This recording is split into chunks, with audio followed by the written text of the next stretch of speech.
I am a god, you dull creature, and I will not be bullied by that.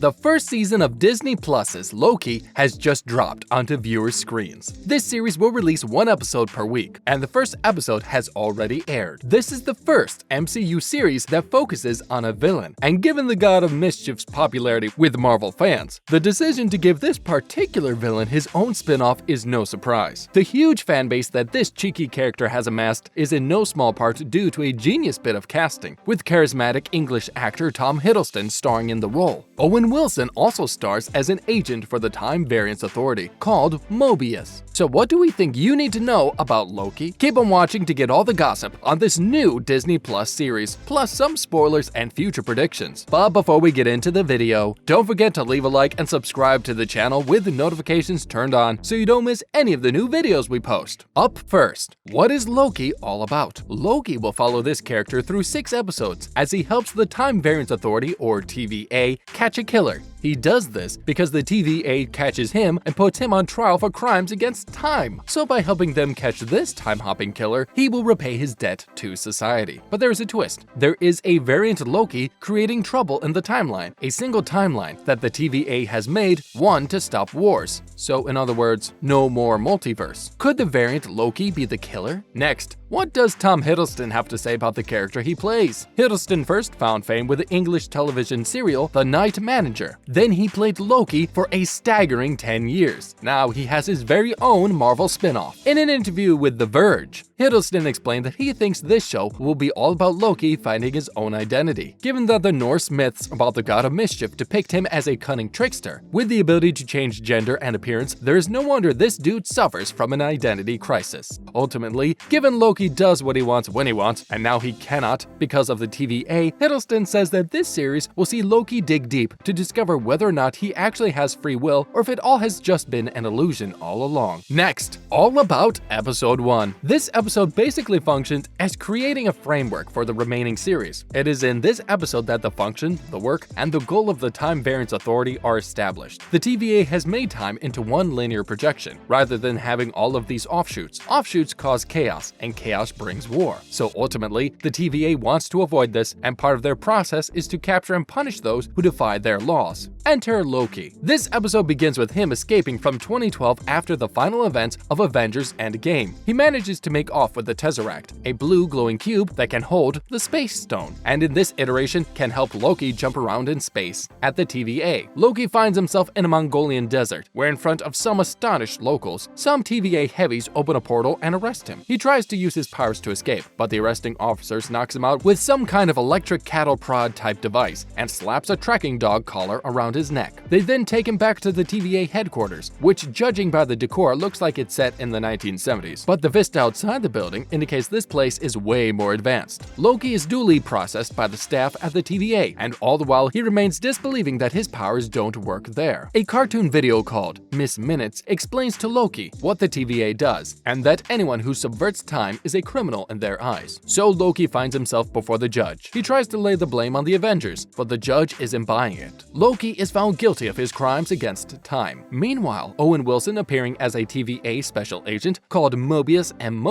is seen back in 1549 in France, where he is on the trail of a serial killer. He finds the killer's latest victim in a church. A child comes in to pray, and Mobius asks them who killed the man. The child points to a stained glass window depicting the devil. He notices that the kid has bubblegum, which obviously was not a thing way back in 1549. He then takes the packet of kablooey bubblegum off of them as evidence. Clearly the killer is from the future, and the devil is in the detail. Eagle-eyed viewers would have noticed that the devil in the stained glass window has long horns and is flanked by a sun and star. Sound familiar? Yup, sounds a lot like our Loki. Mobius is then called back to the TVA to deal with the trickster. But instead of locking him up and throwing away the key, Mobius takes the trickster to his office and offers Loki a deal to try and catch the serial killer he was tracking in France. He shows Loki some videos of his past and also projects into his future to show Loki what he would do if the TVA had not intercepted him. And it ain't good. Loki kills his his own mother. Loki isn't too sure about this. As a god of the Ascent, he isn't sure what is in it for him to help the TVA. And he can't believe what he saw in the video. Mobius stupidly leaves Loki unattended and surprise, surprise, Loki escapes the interview room. He heads back to the reception desk and talks the desk jockey into giving him back the Tesseract, which had been shoved in a drawer along with a whole bunch of Infinity Stones. Now Loki can evade the capture of the TVA goons with the Tesseract, and after messing with his arresting officer a bit, he teleports back to the interview room where he watches the tape of his dead mom again. He cries, and then Mobius comes back in and explains that, no Loki, you are not a god of the Ascent. Your destiny is to cause trouble. It doesn't matter which way you slice it. No matter what he does, it is in his destiny to cause trouble. So he may as well accept it and help Mobius. This is where the episode ends. Its entire purpose is to set up the remaining 5 episodes. Now, finally, after that epic recap, onto some spoilers and hot predictions. Number 1. The variant Loki is indeed the devil in the stained glass window of the medieval church. He is the one who has been committing these murders on the timeline. But what we really need to know who the victim in the church is and why the variant Loki would want him dead. And what other victims will there be? And how are they connected? Number 2. The kablooey bubblegum is a clue. The name of the gum sounds like a comic or a cartoon-style explosion. Kablooey. So we think that the god of mischief has been or is going to blow some stuff up in his attempt to become a god. The fact that there was a little devil-looking character as the gum's logo is also something to look out for in the future episodes. And was it just us, or did the devil in the stained glass window look like he had blue bubblegum in his mouth, just like the little medieval kid? One theory currently circulating online is that the gum is a clue that the variant Loki will enlist the help of the Frost Giants, a race of big humanoids who are ruled by Loki's biological father, Laufey. Could it be a frost giant on the gum wrapper? And could Loki be getting the Frost Giants on board to help him carry out his mischievous scheming and mayhem? Number 3. Loki will give due consideration to Mobius' assertion that there's no such thing as free will, and feeling really crummy about killing his own mother, he tries to get on the straight and narrow and help take that variant Loki down. Obviously, he is the man for the job because if anyone knows what Loki is thinking, it's Loki. Number 4. After helping Mobius take the variant Loki into custody, and having earned Mobius' trust, Loki will not be able to help himself and he will revert back to his old ways, which is causing chaos. He will continue to mess with time and get himself back on the Time Variance Authority's hit list. He will accept his true nature and what his true purpose is in the multiverse, which is to annoy people. That leaves one big question. Will Disney Plus run the 2nd season of Loki? And to finish off, we have a fun fact for you. In episode 1 of Loki, Tom Hiddleston is shown to be a suave-looking dude running a money theft heist from an airplane. He grabs a backpack full of cash, flirts with a stewardess, and jumps out of the plane before a portal opens up and he vanishes. The scene is played on the footage Mobius shows to Loki when they are going over his past crimes against time. Mobius reveals that Loki had assumed this man's identity, which was D.B. Cooper. Conspiracy fans will be happy with this nice little Easter egg. D.B. Cooper was the alias of a real man who stole some loot, hijacked a plane, and parachuted into history somewhere over Seattle and Portland in 1971. Neither Cooper nor the crash was ever seen again. Well, that's it for our video, viewers. That's everything you need to know about Season 1 of the Disney Plus Marvel series, Loki. We hope you enjoyed this video, and thanks for watching.